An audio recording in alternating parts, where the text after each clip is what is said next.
It is 2:17 in the morning. You are lying completely still in a dark room. The door is locked. No predator within 100 miles of you. By every objective measure, you are safe.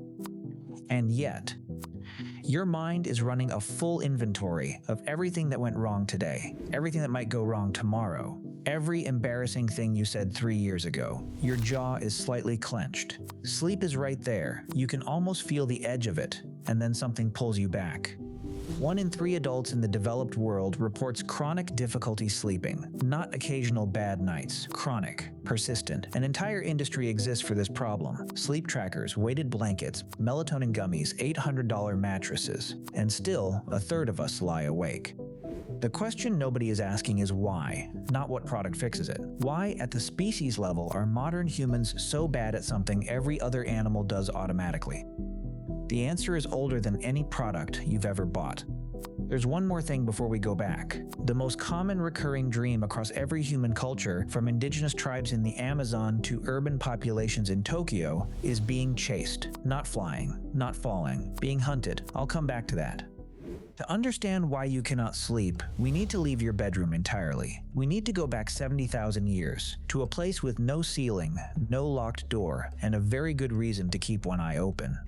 Picture a night on the African savannah, not a romanticized version, the real version. A group of 30 humans around a fire dying down to embers. The darkness beyond is absolute, and in that darkness, things are moving. This is the environment your brain was built for. Every human alive today is descended from the light sleepers, the ones whose amygdala stayed half online through the night, scanning for the sound of grass moving wrong, the ones whose body could go from deep sleep to fully upright and running in under 2 seconds. The heavy sleepers, the ones who could drop into unconsciousness anywhere, completely unbothered. They were disproportionately removed from the gene pool, not by disease, by a leopard moving silently through the dark. You inherited the nervous system of the survivors. Here is the part that gets strange. In 2015, UCLA researcher Jerome Siegel did something that changed how sleep scientists think about rest. Instead of studying sleep in lab conditions, he went to study it where it actually evolved, spending time with the Hadza of Tanzania, the San of Namibia, and the Tsimane of Bolivia, 3 of the last hunter-gatherer populations on Earth. What he found destroyed the 8 hours of unbroken sleep model entirely. These populations slept an average of 6.5 hours per night. Sleep was not continuous, it shifted with temperature rather than a fixed schedule, and they did not all sleep at the same time. At any given point in the night, at least 1 or 2 individuals were in lighter sleep stages, functioning as passive sentinels for the group. Siegel called this the sentinel hypothesis. The group as a biological unit was never fully asleep. No one assigned the watch. No one kept a schedule. The biology handled it automatically. Your biology is still handling it automatically. The amygdala, the brain's threat detection center, never fully powers down during sleep. It continues processing threat-relevant stimuli even during REM, a branch snapping in the dark, a change in breathing, a smell that doesn't belong. The amygdala registers these things and yanks the entire system back to waking in seconds. This is not malfunction. This is the system working exactly as designed. The problem, the very specific, very modern problem, is that the system cannot tell the difference between a branch snapping outside the cave and your phone vibrating on the nightstand, between a predator's smell and the background cortisol of a work deadline you've been carrying for 3 weeks. Here's what most people miss. Then, you haven't eaten in 2 days. A rival group was spotted near the water source. The fire is low. Your cortisol is elevated. Your sleep is light, fragmented, watchful. Every noise from the darkness pulls you half awake. This is the correct response to your situation. This is the system working. Now, it is Tuesday. You have a performance review on Thursday. You ate dinner at 7 p.m. You are lying in a safe, locked room. Your cortisol is elevated. Your sleep is light, fragmented, watchful. Every small sound pulls you half awake. The threats are abstract, a spreadsheet, a difficult conversation, a message you half regret. But the neurochemical response is identical. The system cannot distinguish scale. It cannot distinguish real from symbolic. The amygdala is 60% more reactive the day after a bad night, which means Thursday's performance review, the thing that kept you awake Wednesday night, you will walk into with a nervous system measurably more threat-sensitive, less capable of nuanced emotional regulation, and more likely to interpret neutral facial expressions as hostile. The sleeplessness created by the anxiety about the review will make you perform worse in the review.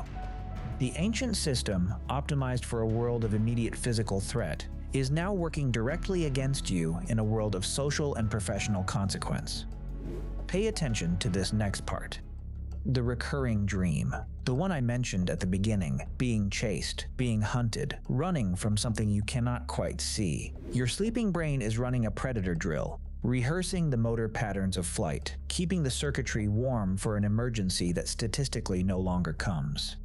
The most universal human dream is a training simulation for a threat that for most of us no longer exists. Your brain is still preparing you for the savannah every night.